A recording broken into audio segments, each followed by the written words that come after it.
I'll be talking about discrete choice models in PyMC.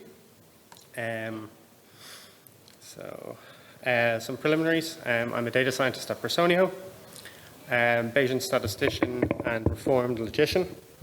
All the code behind this talk is available on the PyMC site under the examples. Search for discrete choice and you should find it. The broad pitch of this talk is that purely predictive models are inadequate decision-making tools in product demand analysis, and that you should accept no substitutes for Bayesian discrete choice models when analyzing demand. I will be going through this agenda. Broadly, I'm going to outline a history of discrete choice models, their background and how they're used, how they were historically used. I will be specifying how to model discrete choice scenarios using PyMC. We will talk about how to capture different market structures using these types of models.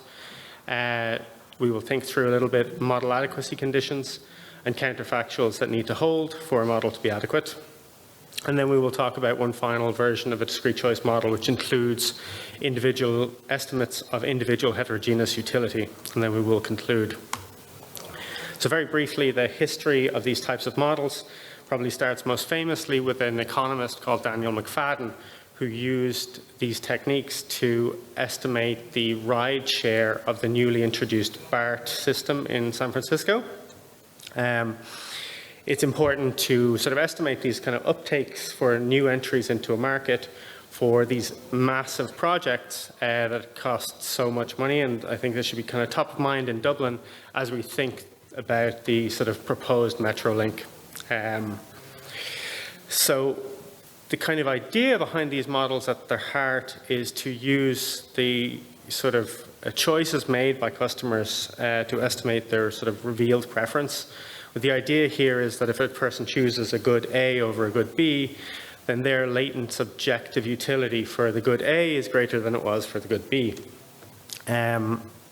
When they were analyzing the sort of rollout for the BART rail transport system, they used survey data to estimate the sort of uptake or anticipated uptake of the system in the market, which came up with an estimate of about 15% of user share in San Francisco at the time, whereas Daniel McFadden, who won a Nobel Prize for this, used his random utility model to estimate an anticipated share of 6% in the user base. And he was right.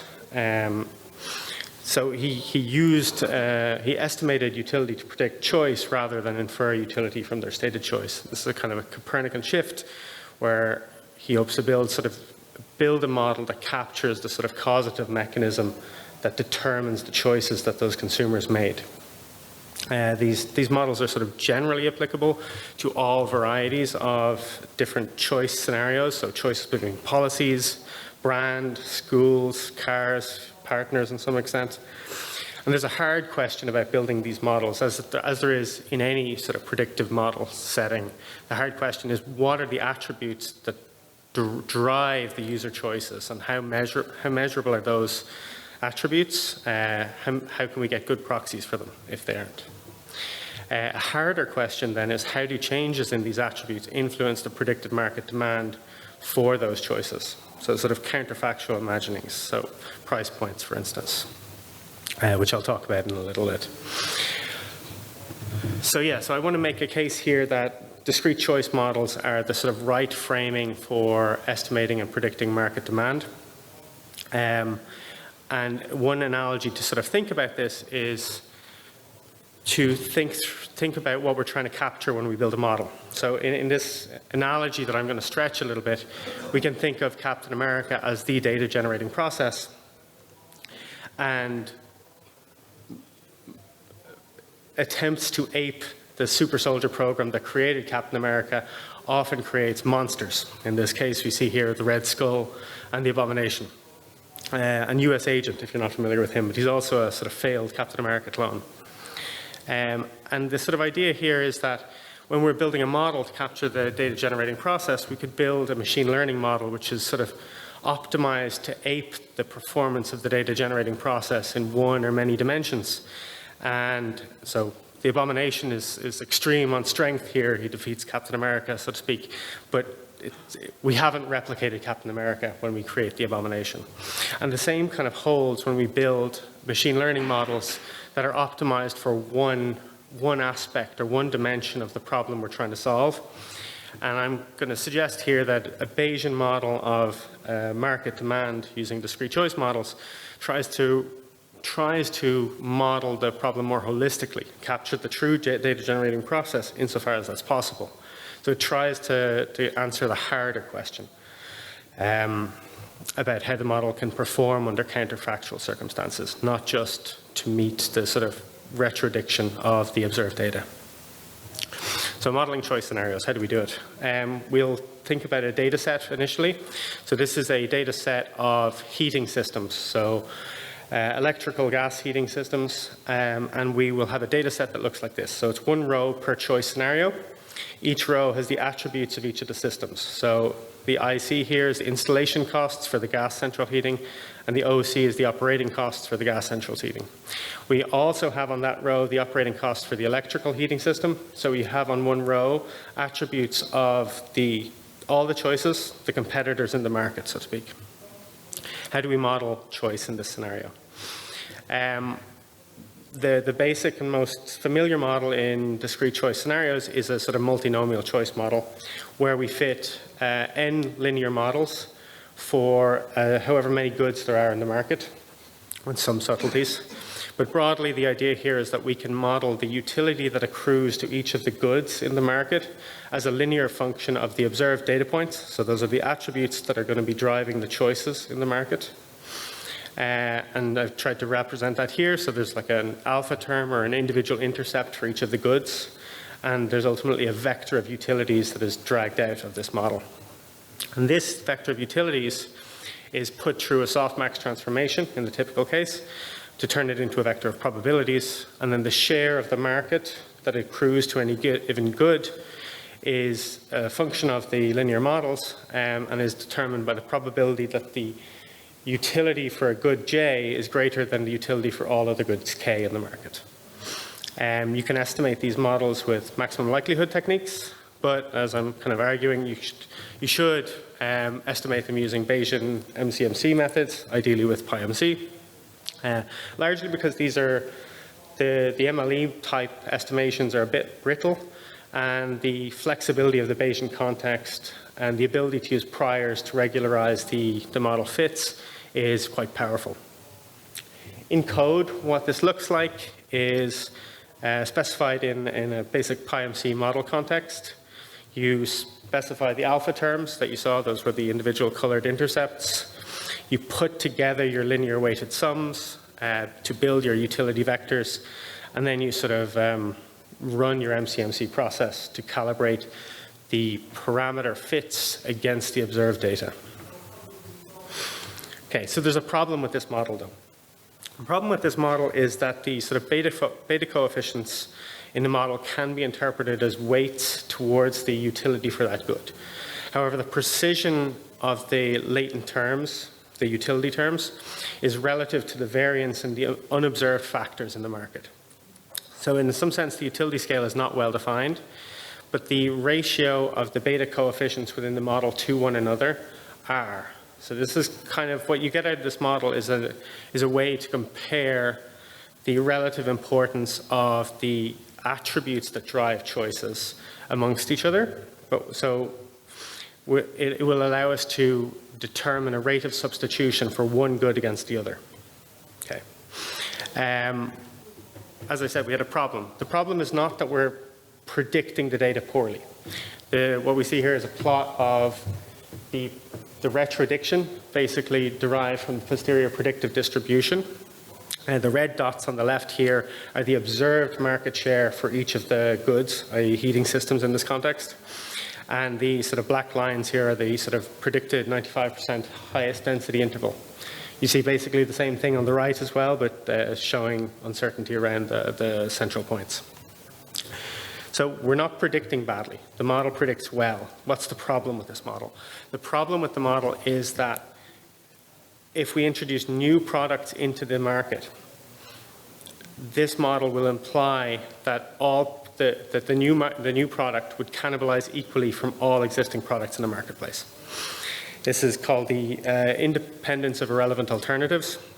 And it's kind of the canonical example for this is assume you have a market which has two goods, a red bus and a car, which have 50% share each.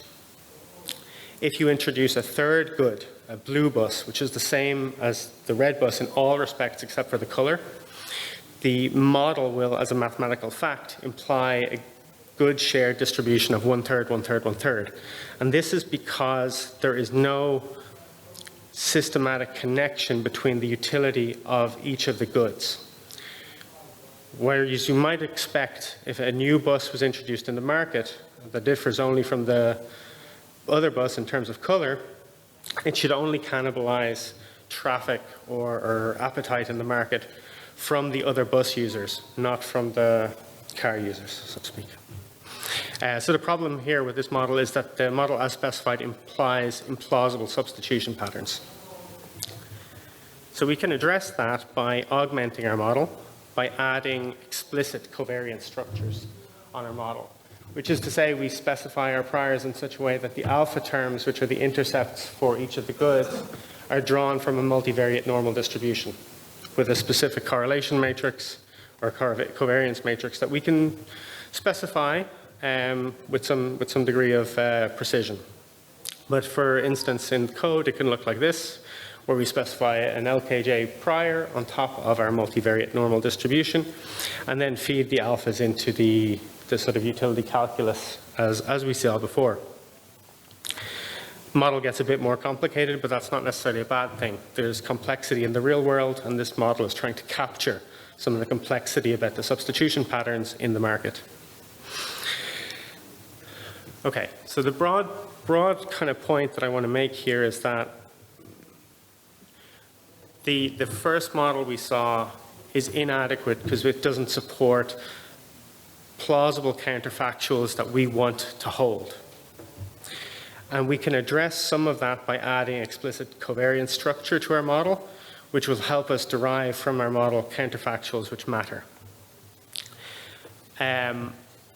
So counterfactuals that matter are ones which, if we intervene on the model and we set new prices for the goods in the market, we want to be able to derive what are the anticipated shares that accrue to each of those goods after we change, say, the prices for those goods.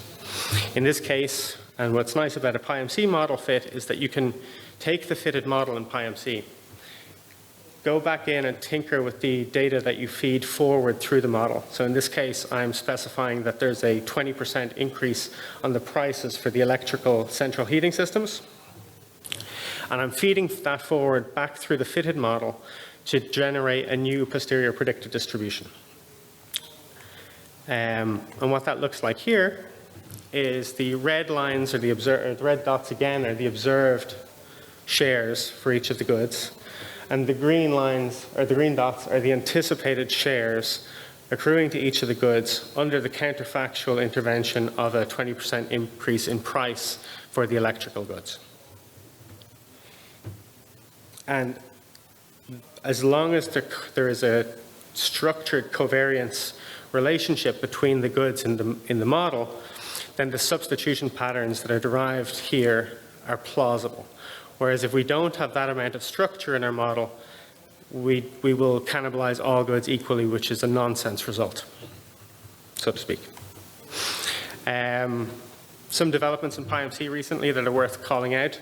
There is a difference, an important difference between conditionalization on a model, like what I've just done there, change the price, reconditionalize, and intervening on the model to sort of make causal inference claims.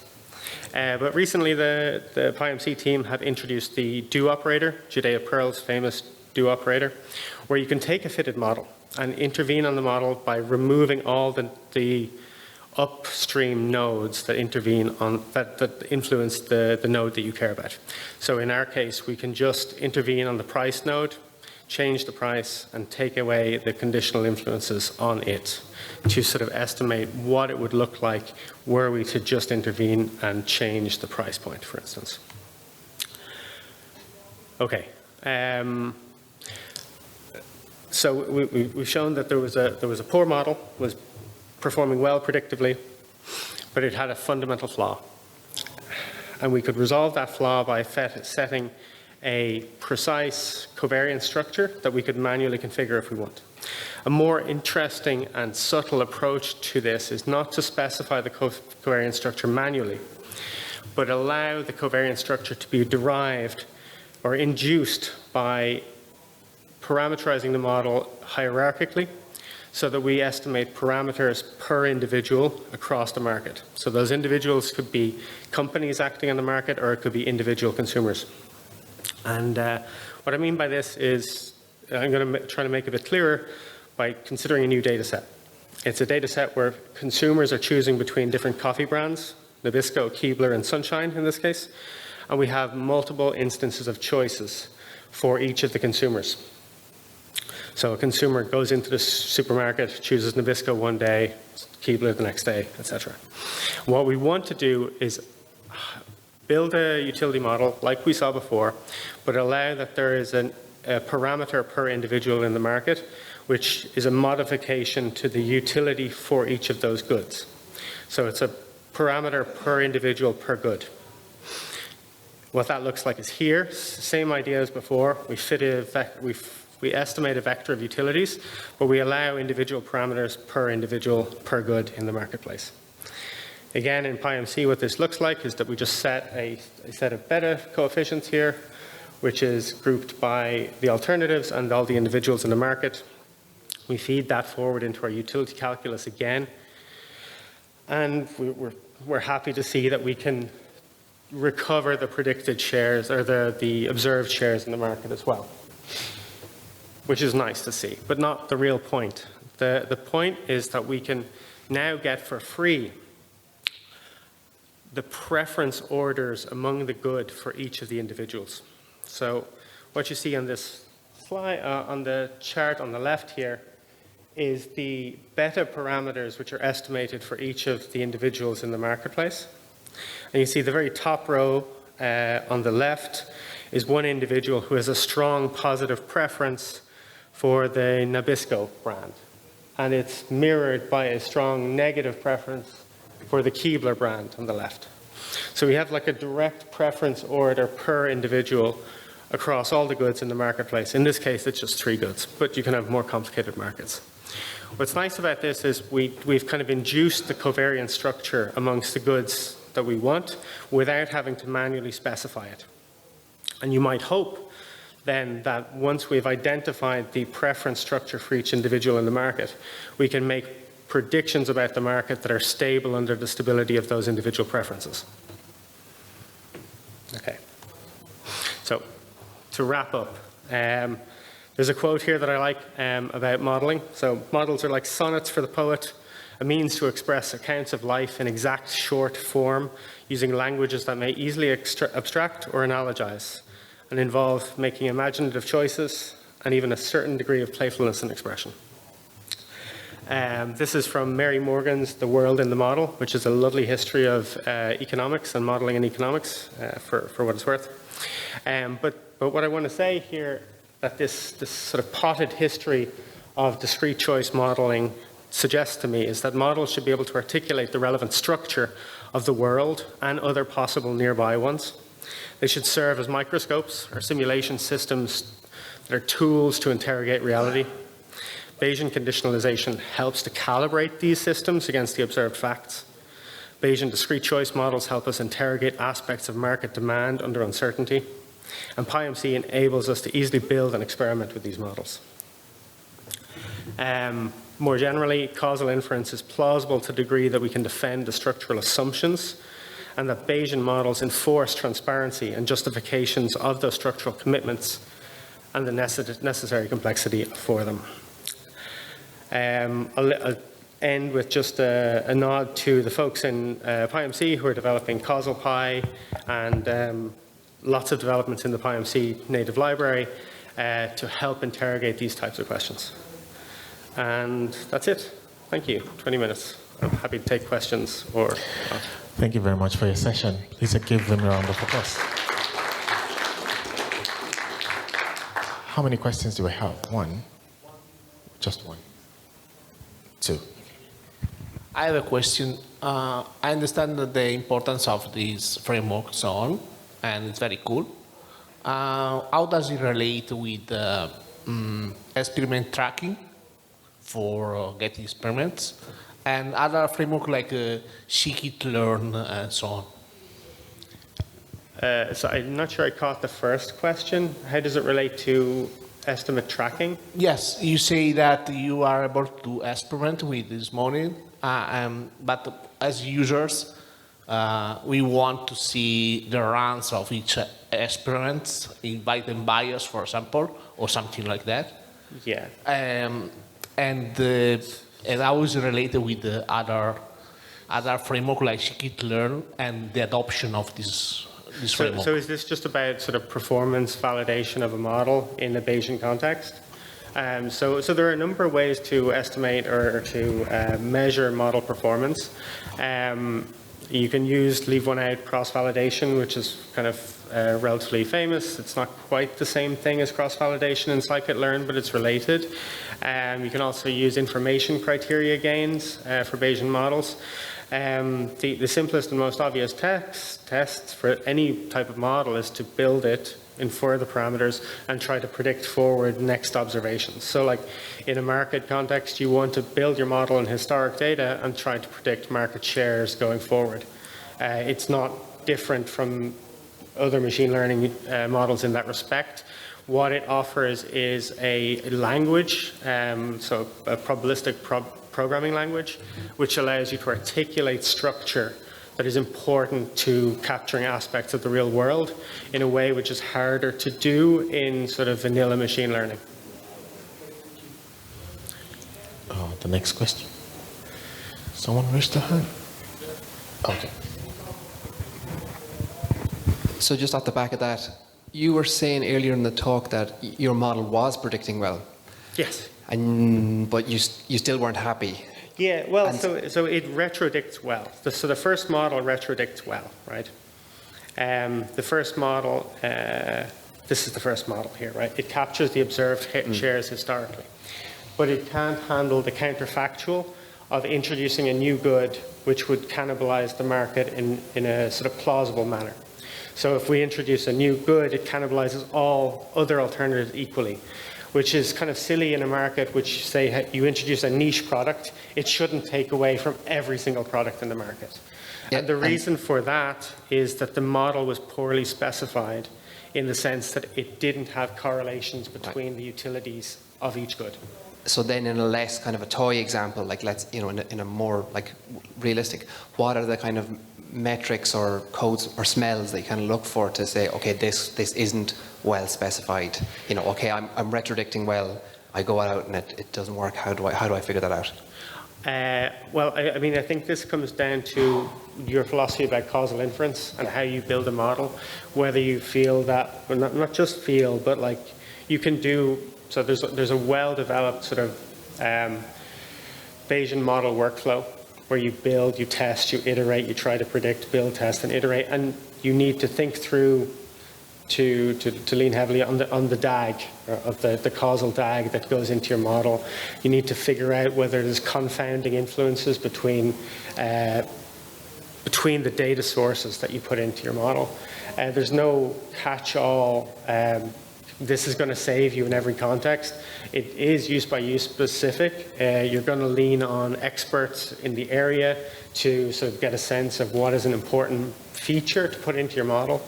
Yeah, I wish there was a universal solvent, but there's not. It's, what's the word? Shoe leather and hard work.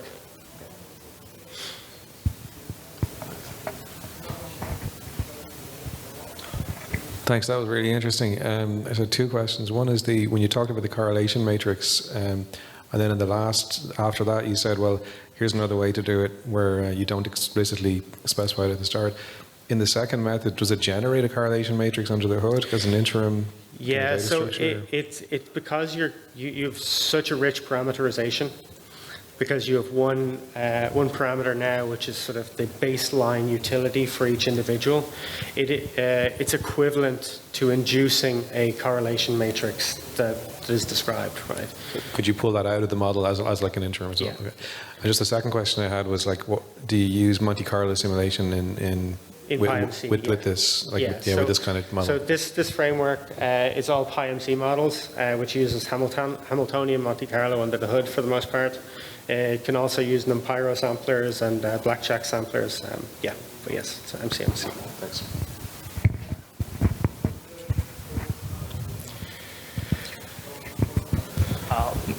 Thank you for the great talk. Just a disclaimer that I'm not from the Bayesian background, so one of the criticisms that I usually read about the Bayesian modeling is like the priors. So one of the things that I observed was like you are, I think, assuming that the data is coming from the normal distribution. So is it always the case? Like how in industry does it work? Like do you always assume that it is normal distribution or? No, not at all. So you can very flexibly specify your priors as indeed appropriate to each modeling case.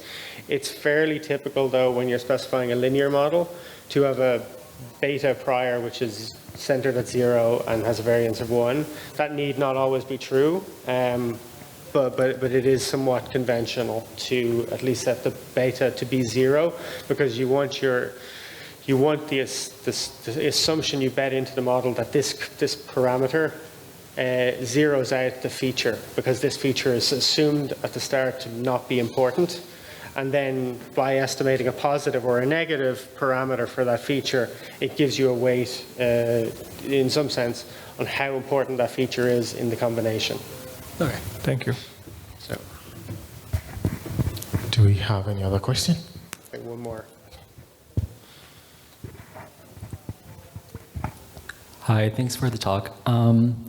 So one question I have is regarding utility. Is utility assumed to be time independent in this case? And if so, when utility is time dependent, because oftentimes people's preferences change over time, how does PyMC address that time component? Yeah, so PyMC is not like a set of prepackaged models. It's a language for building models. So yes, all the models I've shown assumed sort of time independence. But if you wanted to make, it requires some finagling of the model, but you could add like a Gaussian random walk to your beta parameters, which would give you sort of time varying coefficients across some feature of interest. This can certainly be done. It's not easy, but yeah, it can be done. Thanks. At the end, you had the image of the logo of PyMC and Causal Pi. Would you mind commenting on the differences between the two, and when would you use one versus the other? So PyMC is the sort of the root, the most popular MCMC package in the Python environment. Causal Pi is built on top of that, so it uses that language, and it's somewhat more. It has a set of different types of models that you would use in a sort of causal inference context. So it has automated sort of like regression discontinuity designs, instrumental variable designs, regression kink designs was added recently. They are complementary to one another, but PyMC is the probabilistic programming language at the heart of Causal Pi and PyMC marketing, in which you articulate everything. Causal Pi is a package which is more focused to particular use cases for causal inference with observational data at the moment. Any other question? Please let's give a round of applause for Nathaniel.